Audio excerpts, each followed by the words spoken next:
Hi, and welcome to this week's episode of Real Life. Today joining me, I have Rochelle. Welcome, Rochelle. Thanks, Tash. In today's episode, we're going to be looking at the concept of identity and how that's changed over time in film. In particular, we're going to be looking at teen films, ideas of ethnicity, as well as gender, and how these have been shown in films. What have you got to start us off with, Rochelle? Well, I thought we'd start talking about the latest film that Australia's produced that it's called Girl Asleep. And it's currently doing the film circuit and coming up with an amazing amount of awards. The Melbourne International Film Festival, the Critics' Choice Award, CineFest, it's just doing wonders. And what it is, it's a story again focusing on the teen coming of age. And it focuses on a young girl called Greta. She's just changed schools, she's turning 15, she's a lonesome girl outside of her best friend, and her parents decide to throw her a party. That's all fine. The problem is that her parents are throwing a party and inviting the entire school. So this gorgeous little girl that's used to being alone is suddenly fraught with all of these external forces that are creating a shift in her own sense of identity. It's a beautiful film that, it brings up whimsical elements, violent elements, concerning elements, all within this beautiful storytelling. And it's only when she's in this world that she can lose herself and therefore find herself. It's a beautiful story. Sounds awesome. Let's have a look at a clip. Oi, come on, lights out. Comfy? Good night, sweetheart.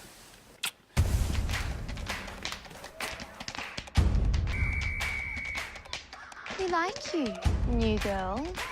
He's not invited. So did you want to hang out? You should have like an awesome party or something. I'll get you a new dress and we'll get your hair and makeup done. We can all do it. Ta-da! No party, all right? Crazy party, huh?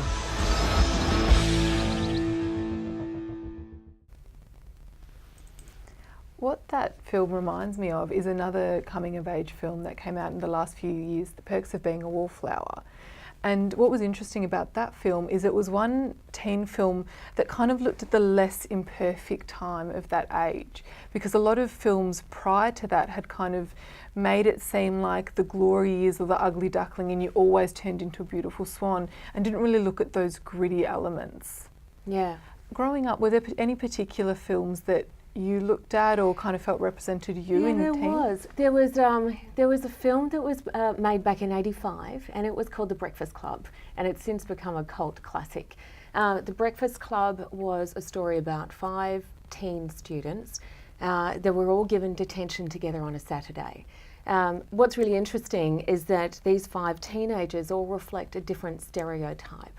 There's a jock, there's the renegade, there's the internal girl, there's the pretty girl, there's the geek. So really creating very clean sense of identity. But what happens when they're thrown into a detention is that they're put into a space where they have to find themselves amongst this collective.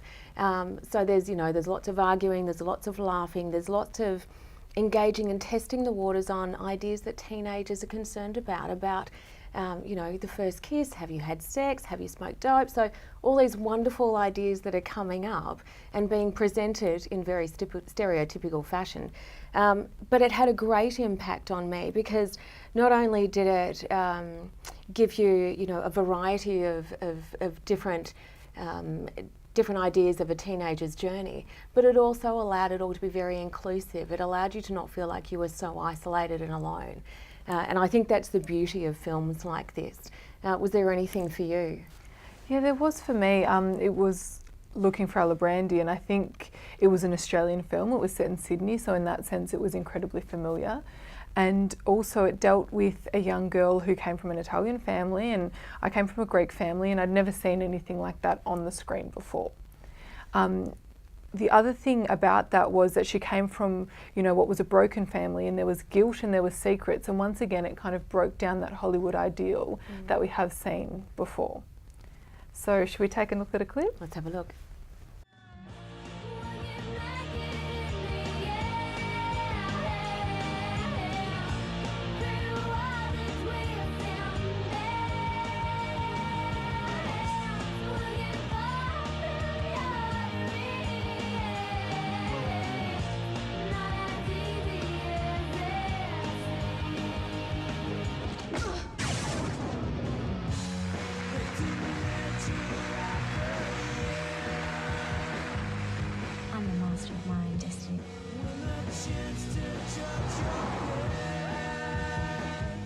for Alabrandy.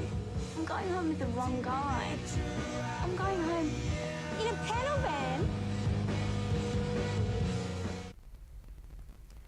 An interesting thing about Looking for Alabrandy is that it was adapted by from the Melina Marchetta novel of the same name. And one of the things that you and I are both really interested in is this whole idea of women in film.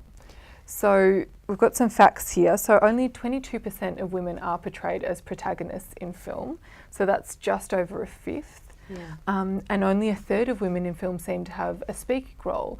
And in Girl Asleep, we see, you know, a young female character, and we also have a female director. And how do you think that that dynamic is changing, and are we seeing more women in film? Oh, look, I don't think it's changing as progressively as what it needs to. Clearly, by the statistics, it's not. We're not really getting there.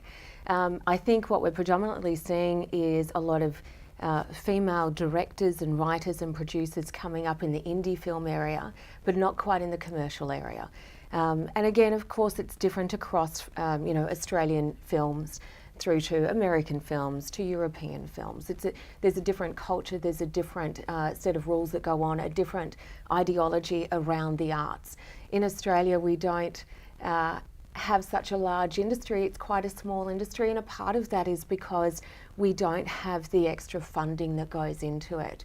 So a lot of things that do get funded are predominantly the bigger hero's journey story or the anti-hero story, and historically that's been a male role. What we've also found historically in Australia is that writers and directors have been male. So of course a writer is going to firsthand write about what they know, and what they know is a male psyche. So there has been a predominant, you know, series of you know, years of films with male protagonists.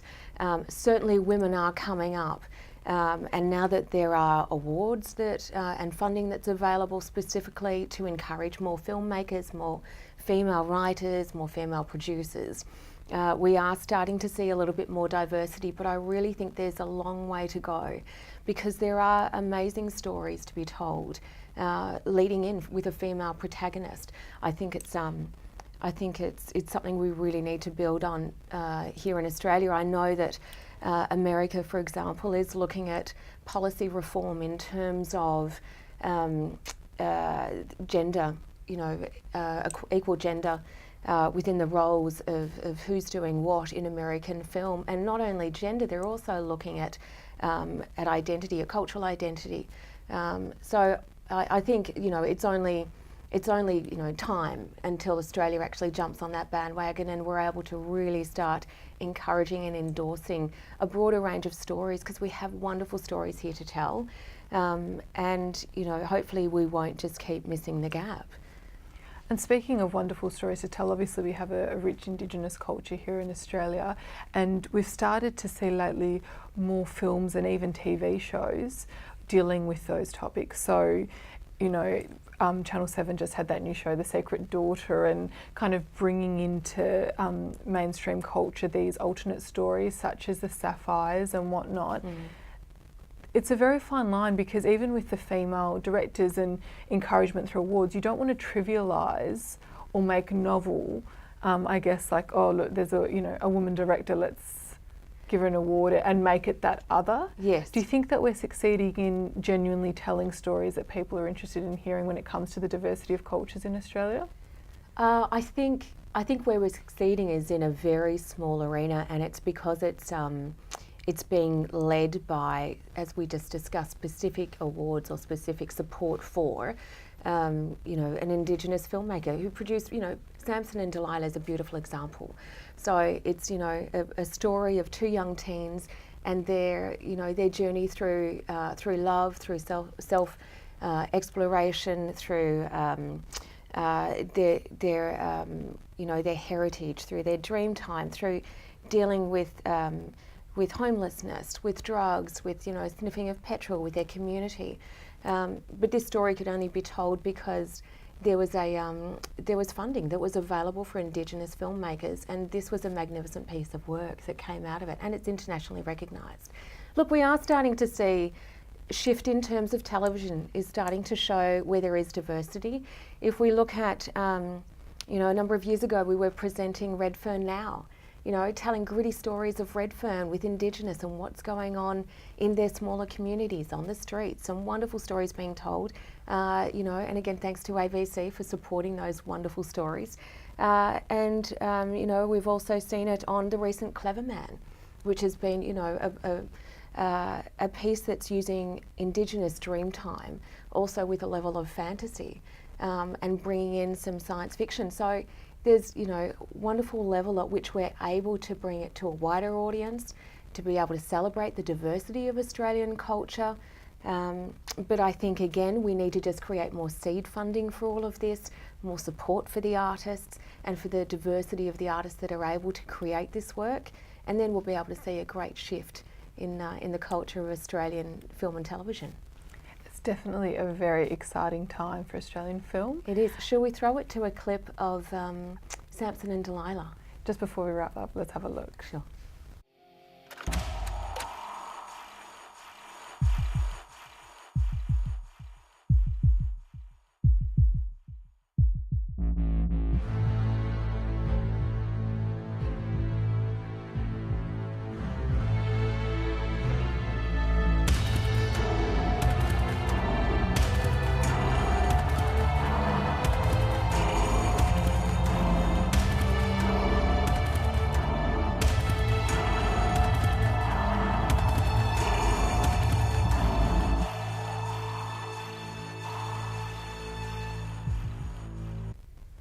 So that's the final clip from today's episode, and we'll have to wrap up the conversation there.